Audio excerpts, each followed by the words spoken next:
আসসালামু আলাইকুম এভরিওয়ান। আজকে আমরা জিএসটি কোর্সের একটা কোশ্চেন সলভ করব 2022 সেশনে। বলা আছে r = 8 cos θ + 6 sin θ কণিকের x অক্ষের ছেদাংশ বের করতে বলছি, তাই না? কণিক বলতে এক বৃত্ত, উপবৃত্ত, পরাবৃত্ত, অধিবৃত্ত যে কোনো কিছু হতে পারে। তা আমরা আগে দেখি সলিউশনটা করি। কি বলা আছে r, তাহলে আমরা একটা জিনিস কিন্তু জানি। কি জানি? এই যে x = জানি হচ্ছে r cos θ আর y = জানি হচ্ছে r sin θ। অর্থাৎ পোলার যদি থাকে কার্টেসীয় আকারে নিয়ে আসা যায় এই ফর্মুলা।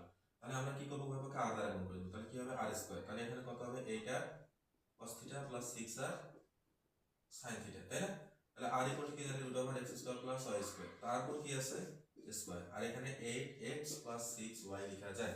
আর এখানে কত হবে বলো? x² + y² - 8x - 6y = কত? 0। তাহলে এখন এই বৃত্তের কেন্দ্র বের করব। তাহলে কেন্দ্র কি হবে বলো?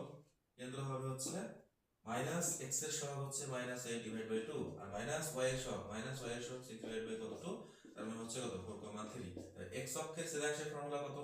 x অক্ষের ছেদাংশের ফর্মুলা হচ্ছে x অক্ষের ছেদাংশ ইকুয়াল কত? 2 * g² - 6। g কত? এখানে g হচ্ছে 4 আর f কত? f হচ্ছে কত? 3। বুঝছি? তাহলে g কত? 4। তাহলে 4 এর উপর স্কয়ার মাইনাস c হচ্ছে 0। কারণ এখানে c এর মান আছে, c এর মান নাই। তাহলে c কত এখানে? 0।